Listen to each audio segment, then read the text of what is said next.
We are excited to have Patrick Murphy, President, Results Technology, presenting backup and business continuity. Learn to maintain the integrity and availability of your data. So, without further ado, Patrick, I'm going to hand this presentation over to you. All right. So what I want to do this morning is we're going to be covering backup and business continuity. It's kind of a boring topic, but we're going to make it fun and exciting for everybody because they're going to scare you to death in some aspects. So let's start off with this. If we were in a room where we could all see each other and have you close your eyes, but I'm going to take a guess that you're probably already getting there. But if you can, close your eyes and think of it's a normal day where you're walking into your bank in the morning and things are going great. And you grab your cup of coffee and you go over to your laptop or desktop and you go to start it up and it seems to be locked up. And at that point in time, you look out the front door and you're seeing a bunch of people standing up to get all their banking needs done right before you unlock the door. So you kind of reboot your system. You're kind of going through the normal aspects of every morning, telling everybody about what games you saw on TV, what shows you're watching. And at the same time, you're watching your computer trying to reboot and get up and running. And it's a little kind of getting nervous in the background because you see more people outside the door. Your boss is bugging you about doing something. And then all of a sudden you realize other people are starting to say the same thing. I can't function today. Something's not happening with is your computer? What's going on here? This is crazy. Did somebody unplug something? How do you feel at that point in time? Right now, I'm getting anxious because I know these people are going to start wanting to ask what's going on. I really don't know what's going on. And I got to figure out how we can get back to running our company or running the bank and running the situation at that point in time so I can help our customers because our reputation's on the line at the same time. So that's what we're going to be talking about today, how we're going to be able to get around that. How can we make sure that if we run into this type of a situation, that I know I'm kind of protected in the background and that things were going to be okay. So real quick about me, I am president of Results Technology. We focus on the community banking as an IT service provider. I've been in the industry, I'll say 35 years, but that's being generous. I've been in the industry a long time. And in fact, I understand what that picture behind me actually means. For those who also know what that is from, that's great. We are in the age group together. Worked for Fortune 500s and companies in different sizes, actually been an advisory board and a presenter for a major international business continuity company. But my biggest claim to fame that I love talking about is that Snoop Dogg, yes, the Snoop Dogg, let off for me before I gave one of my presentations. So I figure I have Snoop Dogg that let off for me, so I got to be pretty interesting and exciting. So we're going to try to keep that up here for the next hour. So here are some of the things I hear when I know about when I sit there and say, you got to worry about ransomware, you got to worry about security events, you got to have a good business continuity and disaster recovery plan. And this is what some of the things that I hear out there by other banks, other companies, other people. First off, they're not worried about it because we're a small company and everybody goes after the big ones. They want the big kahuna out there so they can say they put ransomware on it, and it's all the ones that you hear. Constantly hearing about different ransomware, different breaches, different areas out there. So there's many types of ransomware out there. So one is where, as you all know, it locks up your system and you can't do anything on your system. Everything's encrypted and you're down for a couple days because of that. That's one style. The newer ones that are coming out are where they sit there and they come onto your system and they steal your information. And then you have to pay them so they don't release it to the dark web. It's another scary aspect behind it. And then last but not least, there's the ransomware that will take a while or say something about, hey, I know what you did last night. You got to make sure that you're covered from that one too. So that's why we talk about different things that I will here in a minute. And that's why you need a good plan. So some people sit there and say, it won't happen to me. I've taken the training. I passed the stupid phishing test that they send me. Once in a while, I click on it, but it looks so real. I'm not too worried about it. I know what I'm doing. Well, let me tell you about the one that got me where I constantly think I know what I'm doing. So I had one that was sent to me from a vendor of ours, looked legitimate and so forth. And I knew it was an issue we didn't have. So I called our representative right away and said, hey, this isn't an issue. What's going on? And she goes, I am so sorry that you got that email. Ran it up the chain, even went to the president of that organization. And all of a sudden they realized the email address was wrong. So I almost bit into it. So all of us have that capability of, after all the training, after all the webinars, after all the CPE credits, you could run into this. Last but not least, hey, we're covered. We have an IT department. I don't have to worry about it. You know what? We're going to be fine. No one's going to bother us. Well, let me show you some statistics. 95% of ransomware attempts affect your backups. That's right. It actually goes in and it affects your backups. And not only your systems, but if you get it clean, it's going to come back and hit you again. There's something that is called persistence out there. Well, they will load it up and it will actually be on your system for a long time. So if you're doing backups of your servers or desktops, guess what? It's actually there and it's still sitting there and waiting for the code or the ping that will get it going and have you locked up. 6.06 million attacks in 2023. The latest number that has come out was that the first 6 months in 2024, there were more attempts at breaches and events and ransomware than all of 23 and 22 combined. There's a lot of reasons behind that. We won't get into those reasons. But if you can take a look at this, this is really starting to be an issue. It takes an average of 204 days to identify a breach. So in other words, somebody is out there running around into your system and you may not know it. And it may not be found. There are some new tactics where they're using common tools that it's hard to find if you already have a malware on your system. And then if there is a security event, guess what? It takes 73 days to contain that. So not only do you get back up and running, you have to re-enter data. You're going to have to do all this, the reputation. You're going to have to make sure everything is legit and that you are totally clean, that you're not going to get another attack on your system. So again, this is why this is actually kind of exciting for me that we can stop all this stuff. I want the good guys to win in this battle that we have going out there. So some of the discussion points we're going to talk today, we're going to kind of go in a little backwards aspect because we're going to talk about the plan first. We're going to say, okay, do you have a plan? What's it look like? This is what you need into the plan. This is how you're going to have to test the plan as the next step. How do you test your business continuity? And business continuity really means continuing your business. And then what to back up? Do I need to back up everything? Do I need to back up nothing? Do I need to back up just this? We'll get into that. We'll get into the different styles of backup, the types of backup out there. And then we're going to talk about retention cycles. So if I start talking about RTO and RPO, that's kind of where we're going to get more detail and information into it. So let's go into the first one. Everybody here I know has a plan in your organization. It's out there. Nobody knows where it is, 9 chances out of 10. If you do, when you get it, you have to blow dust off of it. But a lot of it looks like this. So as you see this, this is truly some of the aspects that happen when a security event occurs.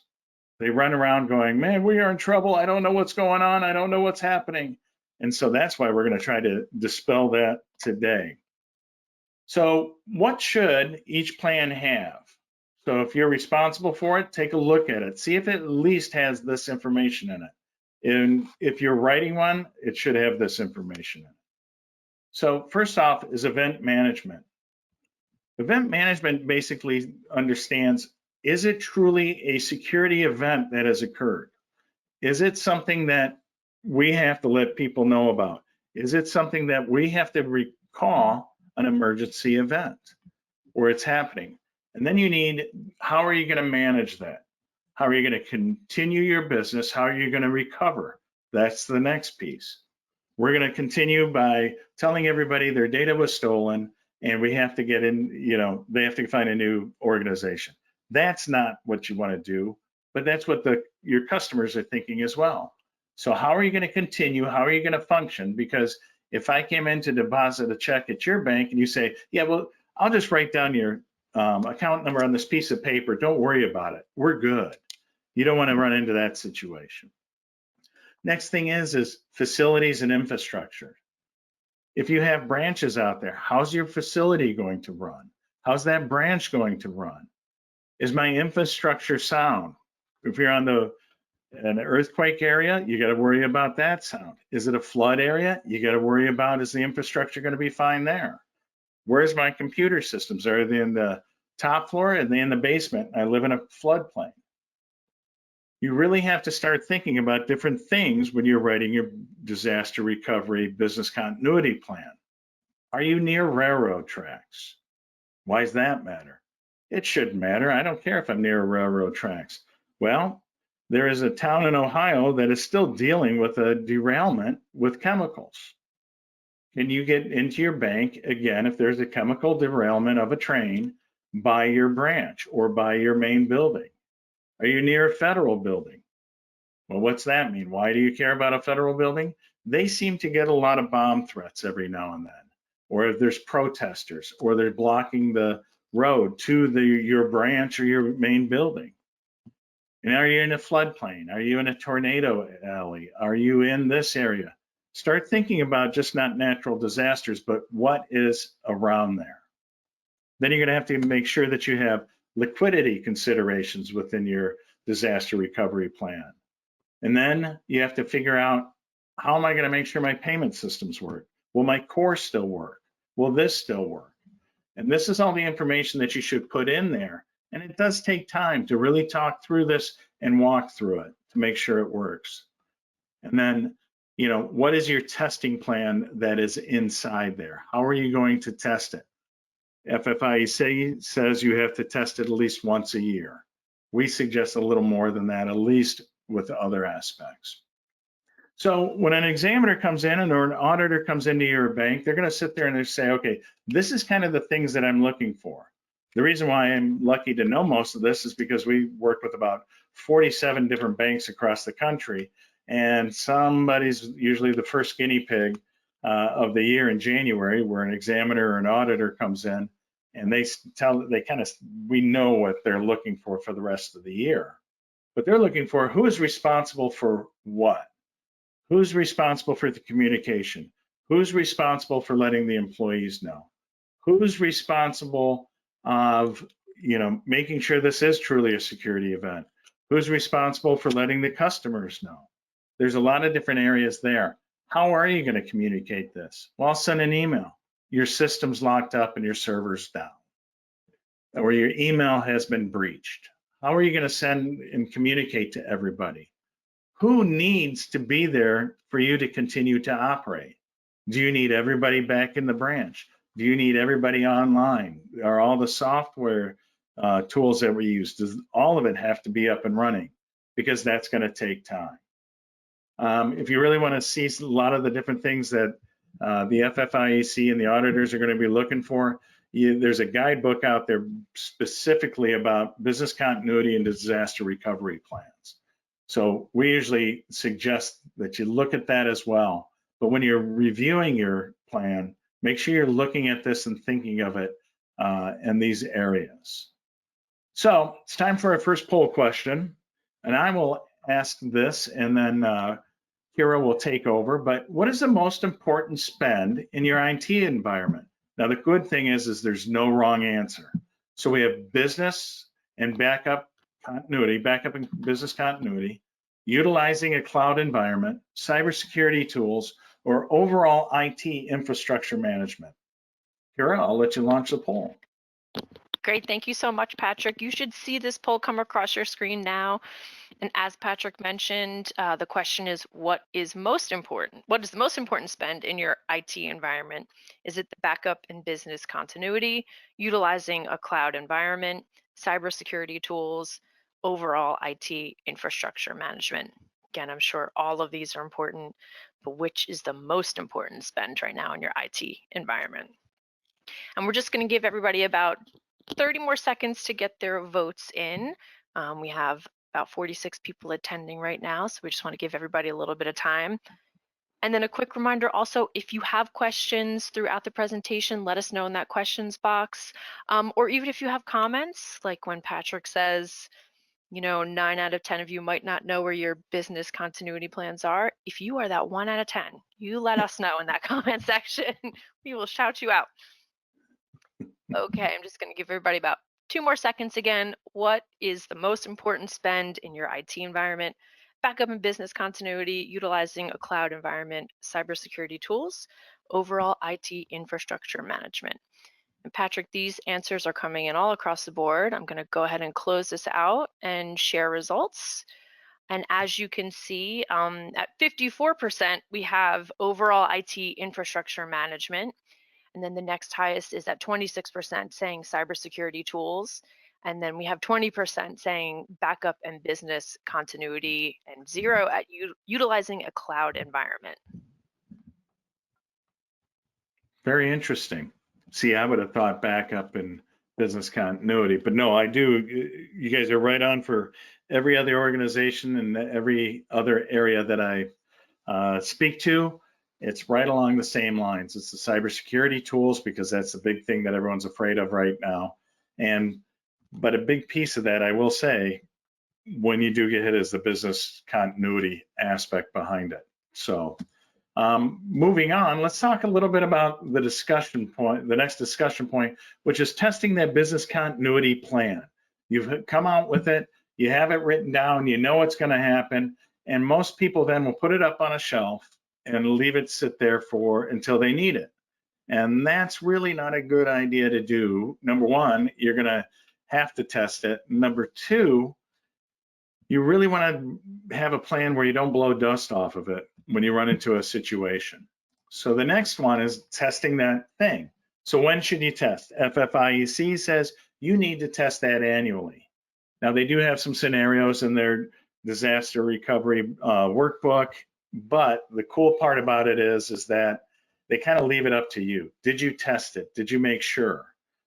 We have one organization that loves to do a circuit breaker test.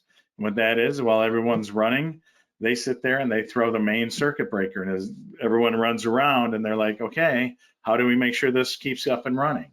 And how do we do it? So that's questions to ask when you're looking at an annual test. An annual test, they will let you do a walkthrough, but we highly suggest, if you're only going to do one test a year, do what is known as I call a ring or a desktop exercise. That's where you're going to essentially sit down and spin everything up offsite or wherever you have it. Make sure you can connect to it. Make sure everything works, of your core processors all the way through. You do step by step of that whole plan. That's really time consuming. It takes up a weekend, but what's nice about it is you can actually see where there are issues within your plan, or does it work beautifully. If you have servers on-prem, we highly recommend that you test the virtualization of those servers. Don't put it online, but at least test the virtualization of them to a login screen at least monthly. The best ones out there, and there's software that does it and backup solutions that do actually test it every night, that it will spin up each server you have on-prem and take it right to the login screen, so you know that if there's an issue, you can go in and fix it and make sure you're up and running. And then last but not least, we highly recommend that you walk through your BCDR plan at least every 6 months. Why would I say every 6 months and not the yearly? Well, things change. People move on, people retire. We had one client, when we looked at their BCDR plan, the first plan that we looked at, we said, okay, let's kind of do a quick walkthrough with this. And we asked, okay, it says here you got to call Frank to make the call to see if this is a security event. And everyone looked at each other and said, Frank retired 4 years ago. And I'm like, who do you call now? They go, I don't know. So you have to kind of stay on top of this information just so you can make sure that, is it the right process still? Does it make sense? And when I talk a walkthrough, it's like you grab a couple people and you say, okay, is this person still here? Does this still make sense? Are we still using this software? Are we still using this idea? Hey, if it floods, where's the inflatable, raft so we can get everybody out? Just like they do on an airplane, they kind of go through all the plan every time. This is where your life vest is. This is how you buckle your seatbelt.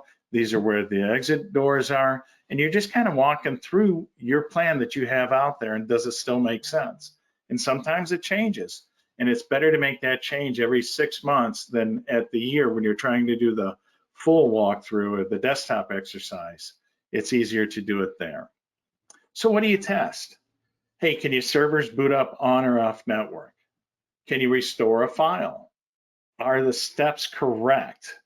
Do you have these steps documented? And if they're documented, do you also have to start thinking, instead of servers, about desktops? What else do we need? So as we're doing it, it may be, well, hold it, the generator didn't spin up, or we lost power in the middle of our test. What do we do now? And do people know that they may be called an emergency? The last thing you want to do is sit there during your test, minding your own business, and all of a sudden you call somebody and say, okay, we're just running our test through. You're now being called because you have to lock the back door. And that person may not have any idea what they have to do. Or they haven't been told where the key is, or what their next step is, or what they have to load up. So not only practice this internally in your main facility, but also what about the branches? Ask them if they're aware of what they have to do if a disaster pops up, or you have to do a business continuity. So kind of just inform people, do it as a small training aspect. Hey, we're just going to walk through, let's make sure this is going. And then as you do it, you can make your corrections then, instead of waiting for when it gets really bad. And as I said, there's a couple different types of testing. There's the full-scale testing where you go through, we call it a disaster recovery test 2, where you spin everything up. People are sitting in a different location. They're making sure they can connect. And we go through the whole process and the whole aspect behind it. Is it this type of a scenario? So when you do a full-scale exercise, highly recommend that you come up with your own use cases. Hey, let's say I have a branch down by the river, or the main office is down by the river and it floods. What do we do? Let's come up with that scenario as the beginning of your exercise. Then you can actually walk through and see if it makes sense. Does it work? What am I missing? Holy cow, I have 52 steps in here I don't need, and you can wipe it out. So always come up with your own use case scenarios. What are the issues that are happening where I have to make a difference, and where I can make that change and how to handle it. The next one's the limited scale. That's the walkthrough.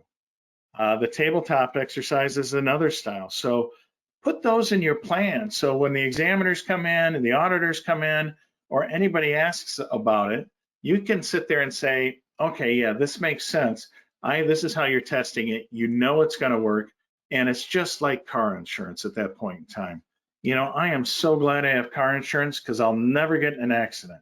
And the day I don't pay my premium, I'm going to total my car. So I'm a Murphy. Murphy's Law always prevails.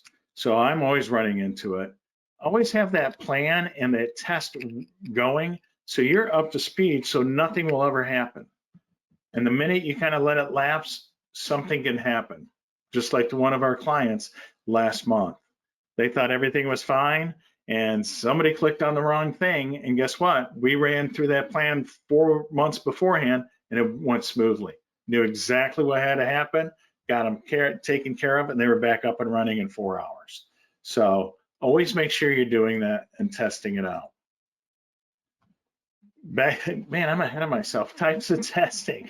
So equipment failure is the biggest one that everybody does. You know, just like if you remember CrowdStrike about a year ago, did an upgrade. It just messed everything up. So if somebody does an upgrade to your core and all of a sudden it doesn't work, what are you going to do? You know, and if it's outsourced, as with 99% of you are, but if it's somebody else's, they have a plan that they're going to have to do to roll it back or whatever. So you really have to think about not only your equipment failures, but somebody else's equipment failures. How are you going to handle it? Don't think inside of your own box, think outside that box. User errors. Somebody deletes something or clicks on the wrong item. So if somebody deletes something, everyone goes, well, it's Microsoft Office 365. It will last forever. It's up there for, it's in the cloud. It's great. Microsoft actually says we may only keep it for about 7 days and then it's gone if it's deleted. We won't be able to get it back for you. So you're really going to have to think about that. What else am I backing up? Is it my Office 365? Is that in my plan? Because a lot of people now are doing that. Utilizing Office 365 because you can encrypt items, you can send secure things through your Outlook. So just be careful of that as well. What are the users clicking on? If they click on something bad and it kicks off and going, you could be in trouble. Natural disasters are easy ones. I live in Kansas City, so Kansas City gets a lot of tornadoes. We always are prepared for it. We know it. We know what to do if you live in an earthquake zone. But again, back to those railroad tracks, back to the federal buildings, back to a busy street, back to whatever you think can happen will. So always prepare for it. And then cyber incidents. That's the other fun one. You're locked up. Now what? My ISP's out. Now what? My power's out. Now what? And so if you walk through these, at least you're going to not be anxious like we talked about at the beginning of what do I do next? You're kind of like, you know what? Somebody told me about this 3 months ago when we walked through it. Let me get the book out and flip to the right page and see what's going on. So that brings us to the next poll question. So what is your greatest concern regarding your company's technology? Compliance challenges and audit exam requirements, data security, big one there, IT expense, ability to keep up with technology, or ability to keep up with your workload? So Kara, I'll pass it back to you for the poll. Great, thank you, Patrick. And hopefully you can see this come across your screen now. Again, what is your greatest concern regarding your company's technology? IT compliance challenges and audit exam requirements, data security, IT expense, ability to keep up with technology, ability to keep up with workload. And Patrick, as expected, every answer is coming through here. All pretty even too. There's one that you had said data security, and that does seem to be the one so far that is outweighing the others, but there certainly is an answer. Every answer is being chosen here. So across the board, everybody has different concerns, it seems. That's Okay, true. Data security is probably going to be one of the bigger ones out there, I bet. Absolutely. And we'll just give everybody about 10 more seconds here. What is the greatest concern, your greatest concern regarding your company's technology, IT compliance challenges, data security, IT expense, ability to keep up with technology, or ability to keep up with the workload? Okay, I'll go ahead and share these results. And as you can see across the board, we do have 52% at data security, as you predicted, Patrick. And then the next highest we have is the IT compliance challenges and that audit exam requirements. And then ability to keep up with tech and workload are tied for 12%, with a 3% left at the IT expense level. Wow. Wow. That's good because a lot of people are always worried about the expense of IT because it is changing on that one. But the amazing thing is with data security, and I know all of you think of it this way, it's not actually your data, it's your client's data. And by thinking of it that way, would you want your data out there in that situation? Would you want your grandmother's information out there. So data security is the highest because that is what makes us work. That's what makes us run. That's information is king out there for sure. So interesting that the audit exam requirements and compliance challenges are up as well up there. It's that time of year probably where they're starting off and you're getting noticed. But that is a challenge because it seems to be a moving target all the time. So hopefully by doing some of these things, you can move one of those targets off your back and say, yep, I got that. We know what we're doing and we're kind of on path for it. So next, what to back up? I mean, you can back up everything if you want. It's great, it's fabulous, but it's going to get kind of onerous. But let's talk about what to back up. Okay, number one, you're probably going to have done a business impact analysis. If you haven't, do one. That's where you're going to go through and say, if this goes down, if my phone system goes down, how critical is that? Can I still function without my phone system? Can I still function without my HVAC? Can I still function? How critical is my core? How critical is all that? But as you go through that, if you're 9 chances out of 10, you probably already have one figured out or somebody has in your organization. What is your most critical applications? So that's going to be the highest one that you're going to probably back up. All those top applications that you're utilizing. So you're going to need quick access to those. So in a bank, it's probably the core, right? If your core goes down for 10 minutes, it's going to kind of be painful for you. So if you have files and so forth on site, on-prem, then you're going to want to make sure if that's a critical app that you're backing those up regularly, because you're going to want something known as a short RPO, which is a recovery point objective, and an RTO, recovery time objective. So we'll get into those a little later, but the point is how much data do you want to re-enter, and the recovery time is how much time do you want to be down on that. So you really want to start looking at, if you have a BIA, a business impact analysis, to really understand, how you can function. You might want to talk if you're hosting a lot of things in the cloud or you're utilizing a lot of SaaS software as a service, and it's in the cloud and everything's fine. You might want to talk to them about what their RPO and RTO is, because you have no real control over that. You have control if you can buy from them, but you don't have control if they sit there and go, well, our recovery point is a day. We only back up once a day.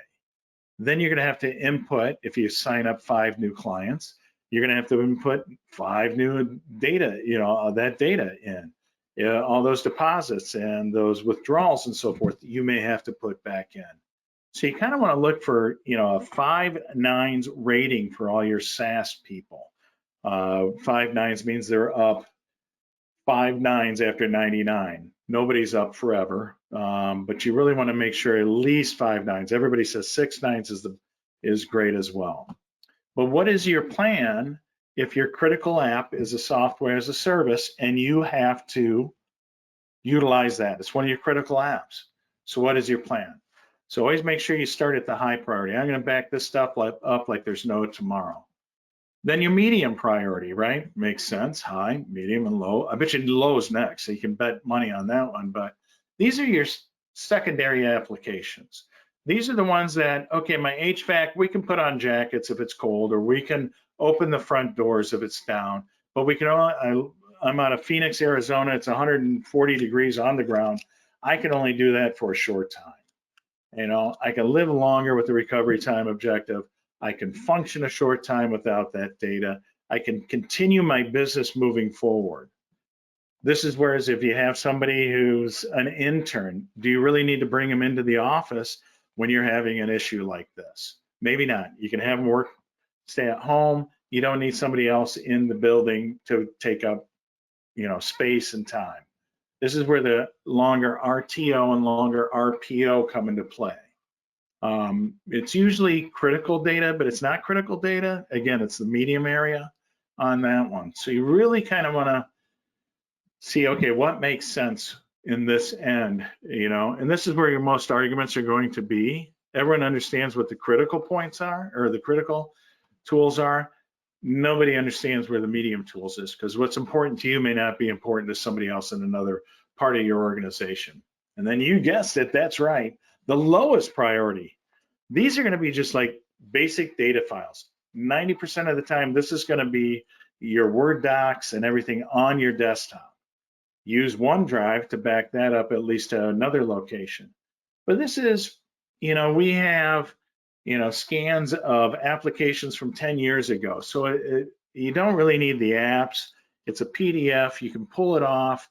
It's archive information. A lot of people call it object storage. So it's kind of cheap. You just want to like send that off somewhere somehow. So it's at least so you have the requirements of keeping it as long as you can, and you only see it when you need it. There's no change to the data. There's nothing that's going on. These are your family pictures that you're keeping on your desktop. So that's kind of going to be your lowest priority out there. It's going to be, the phone extensions in your bank along those lines. You really just doesn't matter. You want to put it out there. And so, like I said, it's going to start at the highest and go down. In our next topic, we'll talk about how you're going to, back that style up. But so other things that a lot of people forget, as I mentioned before, Office 365 is out there. Not everyone, but a majority of the people are using Gmail or Office 365. And everybody forgets that they don't, why back it up? It's in the cloud. Well, as I mentioned before, Microsoft says they'll only keep, if they're lucky, 7 days of that data up there. So if you delete something today and you want to get it back, if you go to the Microsoft cloud and really work with them, good luck, God love you, and you go in there and you try to pull that file back, after 7 days, they're not going to have that on there. Whereas if you back it up, you could go 7 days from now or a month from now and pull that data back off of something. So however you back it up, but always make sure you're backing up your Office 365. If you're a big Teams user, make sure you're backing up your Teams. If you have it, because the back end is SharePoint, you're going to have files in there. You're going to have collaborative files in there. You're going to want to back that up. If you're using SharePoint as well, back that up. OneDrive. How about your desktop?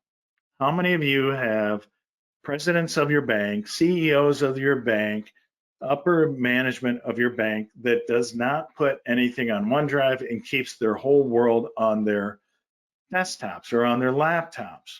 I know I can't see hands raised, but I know a lot of you are probably shaking your head. Well, why don't you back that up? Save yourself some issues. Get it backed up. If it goes down, you have the files and the folders, and you can do anything like that one. You want to back up anything that you can store in the cloud on a separate device, this stuff. Find cheap storage, put it out there. You know it's never going to need it, but the time you do it, it'd be kind of good to do it. So you always want to sit there and think, okay, what's the next thing I have to back up? What's out there? And just picture your desk. If you threw something out on your desk, a piece of paper that you really need, and you throw it out, you can't get to it, how would you feel? You're going to want to make sure you back that information up. And then, like I said, you can put this stuff on a separate device or in a cheap cloud area on that one. So next poll. How do you currently keep up with your IT compliance demands? That was number 2 in our last poll, remember? So we have an in-house IT department or individual. We outsource to an IT company. We do both. And we cross our fingers and hope for the best and try bribery. No, that's not on there. Sorry, I added that one. So Kara, you're up. Thank you, Patrick. Again, you should see this poll come across your screens. How do you currently keep up with your IT and compliance demands? We have in-house IT. We have an outsourced IT. We use a combination of both, or we cross our fingers and hope for the best.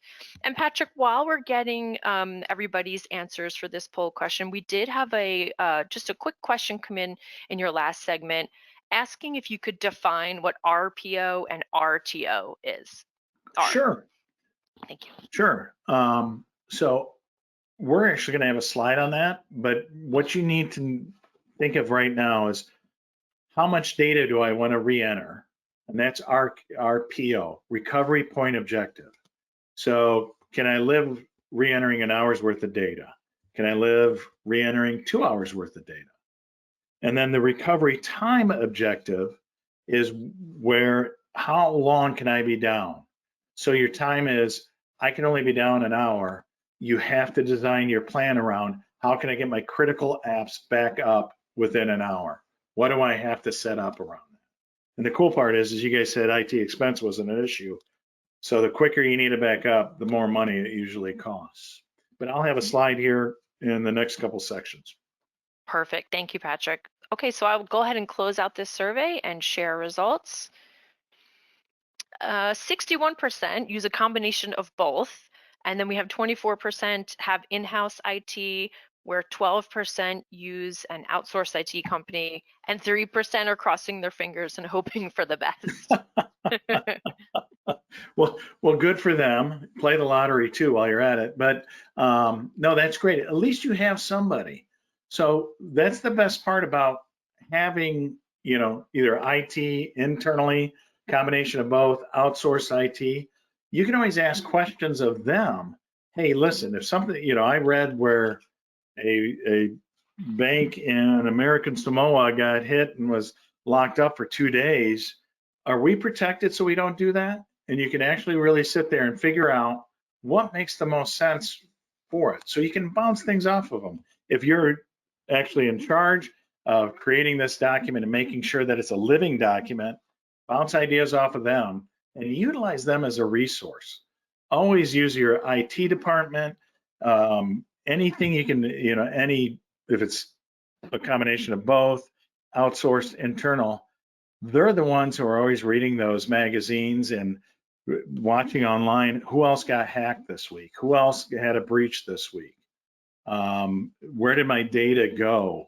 And your whole goal and their whole goal at that point in time is not to make sure that your bank's name's in the document that says they were one of the ones that had the security event. They try not to say breach because it sounds really bad. So it's a security event right now. All right, types of backups. And then I'll get to the RTO and RPO at the retention cycle, but the types of backups out there are interesting. So we're going to start off and show this slide. So there's three, and it's a lot of detail. You always need an eye chart in a presentation. But so there's three different styles, and we'll go through each one. So there's backup and disaster recovery, and then the last one is backup, disaster recovery, and business continuity. And each one is for each of those levels. You see how we started the plan and working our way down. Each one of those are perfect for each of those different styles of backup or what to back up we talked about. So the first one, number one, file folder backup, basic backup. So what's backed up? Individual files and folders, hence why it's usually just called a file folder backup. A lot of times it's just stored on a local external device, a local drive. This is the one where you ask somebody, do we have a great backup solution? They say, yeah. Bobby hooks up a USB drive to it, downloads all the information, the files and the folders to it, copies it, and then throws it in his glove box and drives home so we have it off site so the examiners are happy with it. That's usually a big case. That's more common than you think. Or I put it in a file drawer. Nobody can get to it. Don't worry about it. That means it's not encrypted and anybody can read it any time. Length of recovery with this style is going to be minutes to days, depending on what the disaster really is. This type of backup is great for documents, photos. It's low cost. Doesn't really encrypt. Sometimes there are softwares that do encrypt that data. It's just where if your system goes down and you only have this type of backup, you're going to need the applications because it doesn't back up the applications, and you're going to need the operating system to fire that system back up. So picture this as if it was a desktop. All of a sudden it goes down, but hey, I got my files and folders backed up. Everything's great. We're going to need to buy a new desktop or laptop. You're going to need to get that workstation up and running. Oh yeah, I'm going to have to download Office 365 or Google Workspace. I'm going to have to get those programs reloaded onto my system.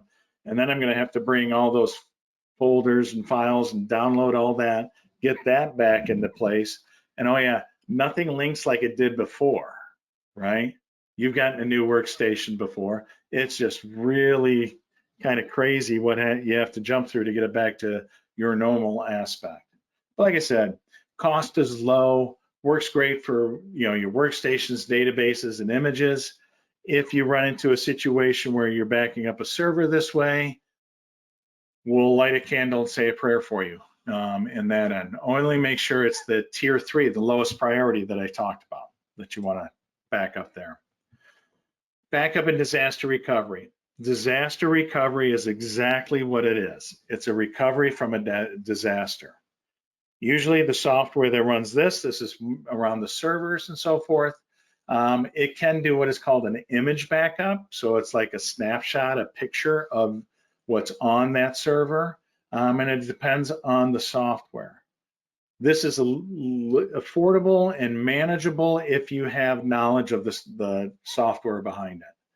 Hopefully, well, let me explain how this works a little bit. So how it starts off with is it takes a full backup, a full picture of your server or desktop or whatever you're backing up. Then every backup situation after that, every time it goes to backup, it's only going to do what is known as an incremental.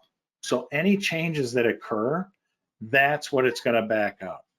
So a lot of things may not change on that server or that desktop. It is only going to back up that change, and then it'll back up the next time it backs up only the changes from that. And they'll only back up. And so what's happening is it's called a chain. And this is where you can run into some issues, because if you have a issue with a backup in the middle of it, it's going to be tough to recover from it. This type of backup is best to be local and off-site.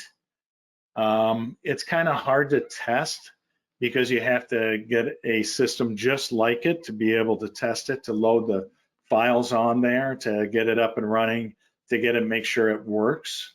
At least minimum for servers.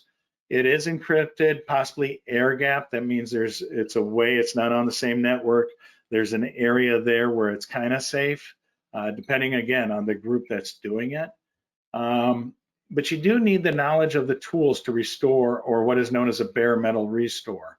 I'm not going to get into that because we'd be here for hours. And again, this is the best for secondary applications. Time frame's much longer, is a little shorter, but not much shorter, because if your server goes down and dies and you don't have another server sitting around, which most of us don't, you're going to need to order that server in, get it up and running, and then copy everything back on there to make sure it works. And if you have an old server, the drivers and so forth may not work with the new server you have. If you are hosted, if you have a lot of stuff that's hosted out there or using SaaS, this is a lot of their backups. This is kind of what they utilize for their backups. Last but not least, 3 types of backups. The final one, business continuity. This is the most expensive out there. This is where it does everything. It does the whole 9 yards. It's local, it's offsite, and it's in the cloud. Length of recovery is hours. It's encrypted, everything's encrypted. Backup is tested every night to the login screen and for ransomware.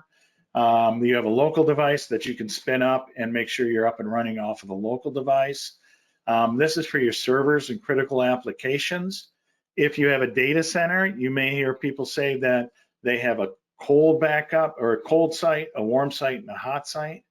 A cold site is one where it backs up once a day and sends the information over, and it's set up a replication exactly like what you have in your data center. A warm one is where they send the data over maybe, every hour or so, and the hot one is where it's real time, totally high availability. Last but not least, the retention cycles. So this is where RPO and RTO comes in. If you look at my mouse moving on here, this is your recovery point objective as I defined earlier. This is where definitely data loss will happen, and you're looking for the last viable restore point. On average, out there, everyone's about an hour, tries to shoot for an hour. So when you're backing something up or you're working with somebody, your backup and disaster recovery customer or vendor, always make sure to find out what your RPO is and make sure it matches what you have in your plan. Then after the event, your RTO, how much downtime is acceptable? When are you going to be fully back up and running in that one?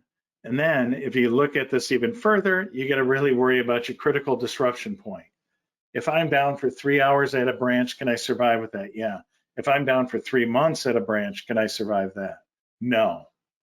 So as you're doing this, each of your servers, you should actually make a RTO, RPO type of a call. We recommend criticals for 1 hour, our 1 hour RPO and 4 hour RTO. Highs are about 2 hour RPO and 4 hour RTO is still with that one. So that's kind of what you want to really look at. So if you remember, we kind of walked through a couple different things. Oh, I went one slide too far. We went through a couple different things. We started with the plan, but this is all the stuff that you have to look at below it and how you can create that plan. If I reversed it, you would have been bored and not really listened to me and answered the polls. But as you're looking through this, start thinking about it. What is my recovery point objective? What can I live with? Because it may happen, and I hate to say it, but it's mostly going to be an if more than a when in that end. So other resources out there, the IT handbook at FFIEC.gov, CISA has some stuff, ready.gov, your BCDR provider, you can contact me, and you can go along those lines. Here's a little bit more about us. We do a lot of stuff with banks and so forth, but I want to leave time for questions. So are there any questions out there? Because I covered a lot. Thank you so much, Patrick. Yes, we still have a couple of minutes left here for questions. So if you have any follow-ups about RTO, RPO, anything else that was mentioned here, please let us know. We still have a little bit of time. And in the meantime, I do just want to run one last poll question, and just let us know if you would like to hear more from Results Technology. And Patrick, your team will be coming back to CBank at the end of March for another webinar. So we look forward to working with you again and hearing more from the team next month. Yep, we will be. Great. And so we'll give everybody a little bit of time here. Right now, looks like, okay, we'll just give everybody a chance to answer that poll question. Again, we still have 2 minutes left for any additional questions that come in. I was just curious, actually, Patrick, from when you were talking about, building the plan, the business continuity plan, and with your experience so far with the banks you work with, for the most part, are they checking that plan on an annual basis, or are you finding that it's much longer than a year that they've sort of checked into that? Yeah, no, they'll test it somehow, some way, or say they tested it within a year. They kind of have to with the requirement, especially if they have an exam coming up. What we're finding is most people don't do like a walkthrough earlier than that, but they'll test it once a year because they have to. But it depends on what the test is. Yeah, we walk through it. Well, maybe one person walking through it. Whereas, like I said, we recommend more of an intense walkthrough. Perfect. Okay, thank you. Well, we don't have any additional questions coming in at this time, but as you can see, Patrick has provided some contact information. Sometimes you just need to digest all of this great info and take a look at that presentation. If you haven't had a chance to download that, please do now. You might have some questions after the fact, and you can reach out to Patrick and the team from this slide. This is also included in your PDF of the presentation.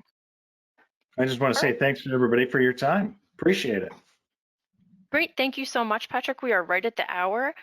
So as Patrick said, we appreciate all of your time. Patrick, I know that I was no Snoop Dogg, but I hope that we got the job done anyway. You did. This was great. Wonderful. And we're looking forward to having you and your team back next month. And as Patrick said, thank you all for joining us. And thank you for presenting today on backup and business continuity. And I'll go ahead and close the webinar now, and we will see you all next time. Have a great day.